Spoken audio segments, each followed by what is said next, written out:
Alright, Math 3, solving radical equations. Now, remember, as we talked in class, you only need to do problems 1 through 7, though I'm going to be doing the whole thing, okay?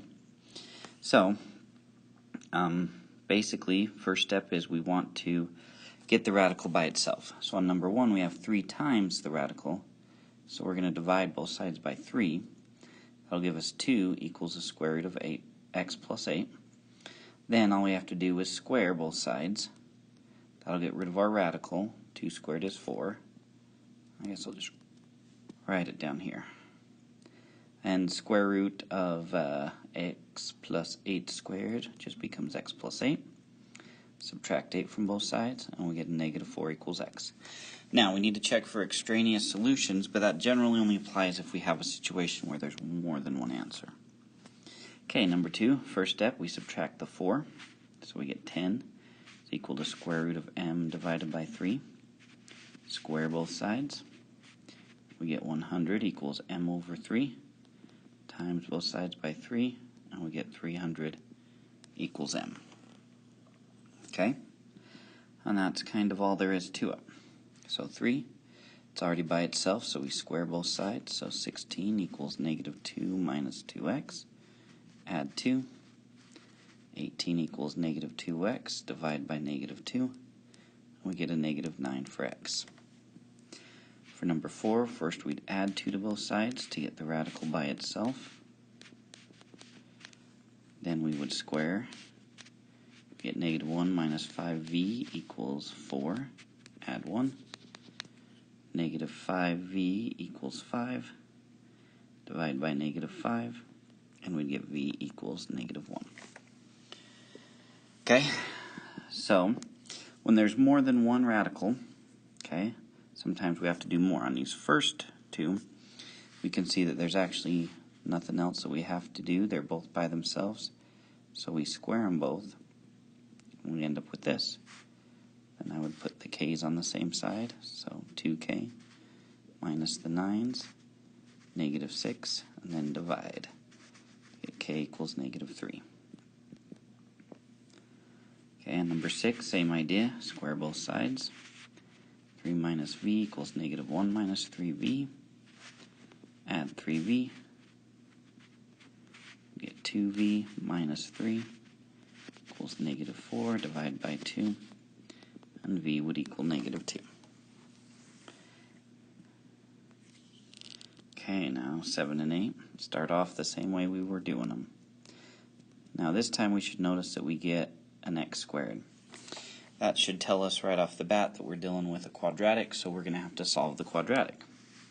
So we get x squared equals, we'd add x to both sides. So I'd actually have x squared plus x, then subtract 12. Minus 12 equals 0. Now, we can graph this and find its zeros, and we can do it that way, or we can just factor, realizing that the factors of 12 that would be a positive 1 are going to be a positive 4 and a negative 3. So x plus 4, x minus 3. Set them equal to 0 separately, and solve. X equals 3. And x equals negative 4. Now is when we really want to check for extraneous solutions. Okay, so I'm going to plug in for x both my answers. So if I did a negative 4, we'd get 12 plus 4, which would be 16. Square root of 16 is a positive 4, not a negative 4, so that one doesn't work. Now if we did a 3, 12 minus 3 is 9, square root of 9 is 3, so that one checks off. So x would equal 3, but not negative 4. So that's what we do to check the extraneous results. Okay, number 8 started off the same way, and we're going to see that we get the same situation here. So we would add 10 and subtract 7n. So n squared minus 7n plus 10, okay, equals 0. Factors of 10 that would add up to negative 7, negative 2 and negative 5, and minus 2 and minus 5. So we'd end up with, when we solve, positive 2 for n and positive 5 for n. So then we plug them back in to check. Negative 10 plus 7 times 5 equals 5. Negative 10 plus 35 should be 25. Square root of 25 is 5. So 5 checks out. We do it for 2. Negative 10 plus 7 times 2 equals 2. Negative 10 plus 14, positive 4. Square root of positive 4 is 2. So in this case, they both check out. Okay? All right.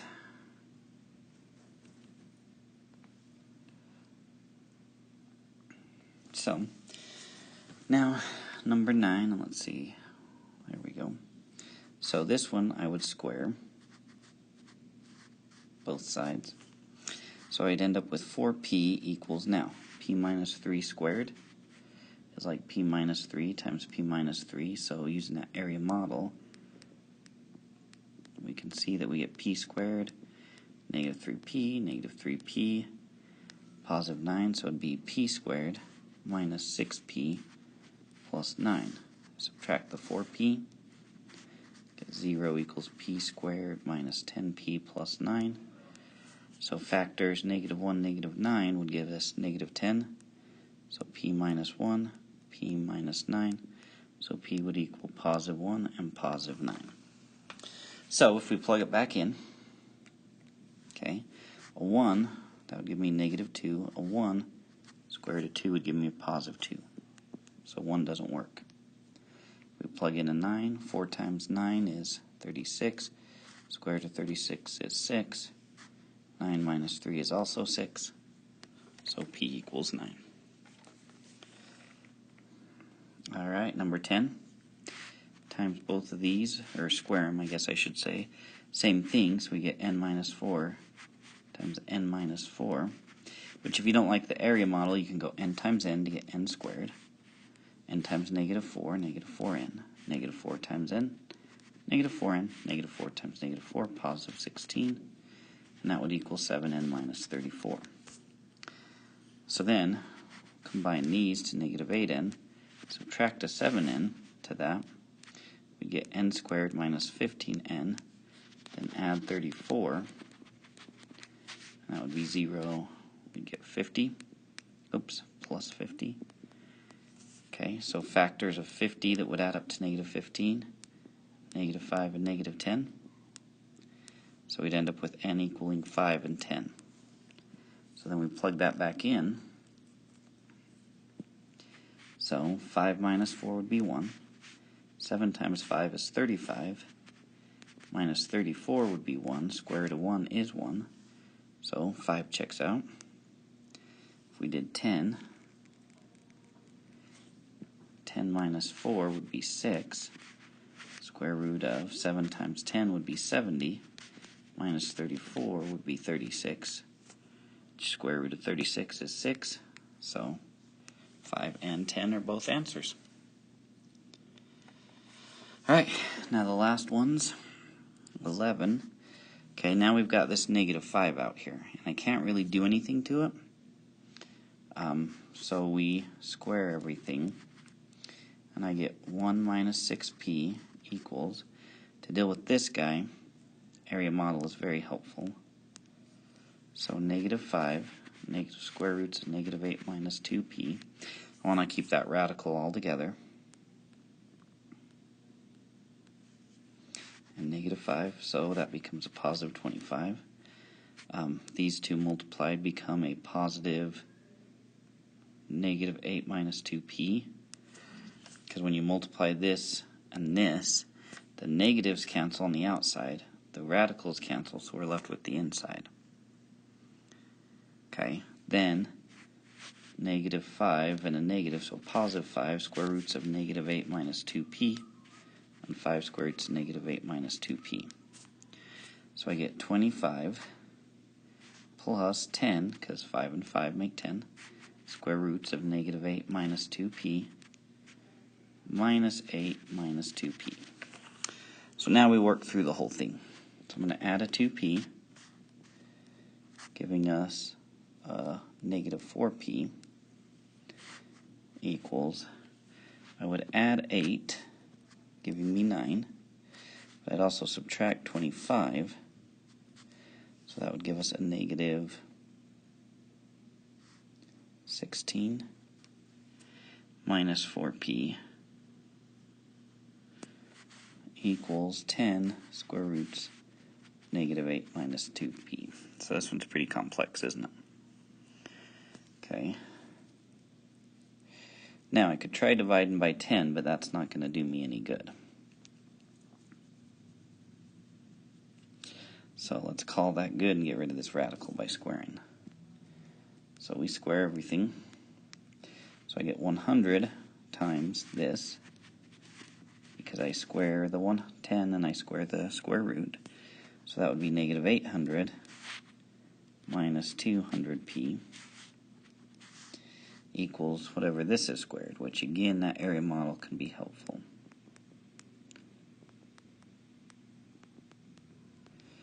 So we get a positive 16p squared, 256, and 64p and 64p.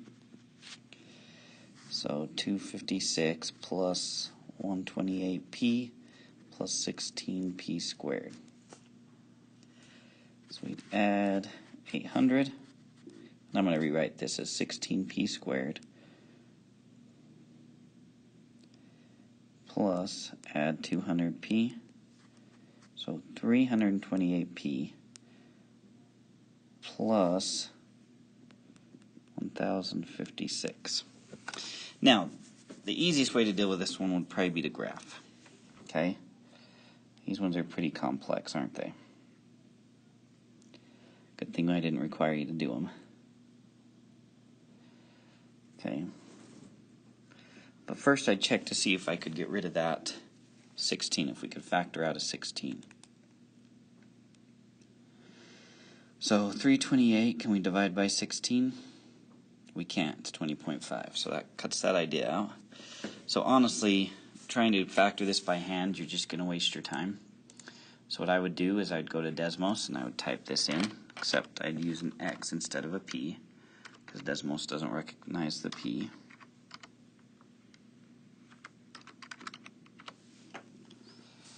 Okay. So we'd want to do that. You could also use the quadratic formula for this as well. But when we graph it, we see this. Okay, and I adjusted the windows so it would look nicer. So negative 4 and negative 16.5 are our possible answers. So that's how graphing can be super helpful for us. Okay. So then all I have to do is double check to see if these would work. So first, the left side, if I did negative 4, that would be 1 minus or plus, because negative times negative. 24, so it would be the square root of 25, so it would be 5. If I did negative 16.5, it would be negative 6 times negative 16.5. So we'd get 1 plus 99, so we'd get 100. Square root of 100 is 10. Okay. Now let's try the right side and see if we come up with the same thing. So negative 4 first, so it would be negative 5 minus square root, negative 8 minus 2 times negative 4. So negative 8 minus plus 8 would be 0, square root of 0, so I'd end up with a negative 5. So that wouldn't work. Okay, then 16.5. So same thing, but this would be negative 16.5. So we get negative 8 minus 33.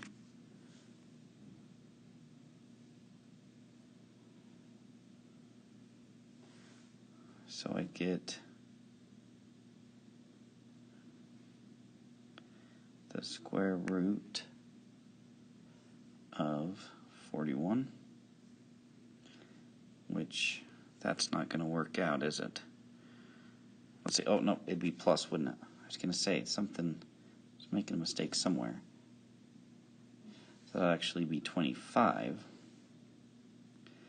So negative 5 minus the square root of 25. Negative 5 minus 5 would be negative 10. So that one didn't work either. So it looks like we don't have a solution in this case, which I guess sometimes it happens. So no solution. All right, number 12. I hope I didn't make a silly mistake there either, because that would be annoying. Okay, so it's basically the same process here. So square, so on the right side, 1 minus 6b. On the left side, we square it, and we get 2 square roots of 1 minus 2b, 2, and square root of 1 minus 2b, plus, so positive. So that would be 4. 2 root 1 minus 2b, 2 root 1 minus 2b, and 1 minus 2b. So on the left side, I get 4 plus 4 square roots of 1 minus 2b, plus 1 minus 2b.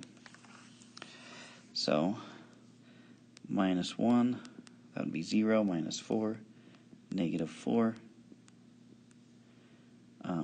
minus 2b, add 2b, we get plus, or not plus, minus 6b. We'd have 4 root 1 minus 2b.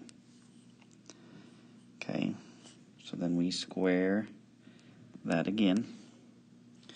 I'd get on my left side, 4 squared is 16 times 1 minus 2b. So 16 minus 32b when I distribute equals, and area model again, negative 4s, negative 6b, positive 16, 24b, 24b, so 16 plus 48b, then positive 36b squared, plus 36b squared. So 36b squared, I would add 32b to both sides, plus 7080b, then minus 16, so 0. Okay, so I could factor out a b and a number as well. So these ones, they can get super complex, but don't worry, I'm not going to give you a bad one like this. Okay, so b times something b plus something. So 36 and 80, probably definitely a 4 can be factored out. Okay, this would be 4 times 20, this would be 4 times 9. So 4b, 9b plus 20. So we'd have b equals 0, because that one, 4b equals 0, divide by 4, and still b equals 0 for one answer. And then we'd get negative 20 equals 9b, divide by 9. Negative 20 over 9 would equal b. So there's our two answers. So let's check them out. Let's start with the difficult one. So 2 plus square root of 1 minus 2 times negative 20 over 9 equals square root of 1 minus 6 times negative 20 over 9. Oh, I think this one's going to be ugly. I want to say it's not going to work just because it's ugly. 2 times 3, 3 times 3, cancel. Negative 40, because 2 times negative 20, over 3. So that's really plus. So 3 over 3 plus 40 over 3. So I'd get the square root of 43 over 3 on the right side. Okay, whatever that is. 43 divided by 3 equals like 14.3. Take the square root of that. It'd be like 3.7859 and so on. On the right side, we'd have negative 40 over 9 minus 1 could be like 9 over 9. So we'd have 49 over 9 square roots. Okay, So 49 divided by 9 equals 5.4. Square root 2.333 plus 2 would be 4.3. So didn't work. So we can erase that answer, which is good. I wanted to erase that answer.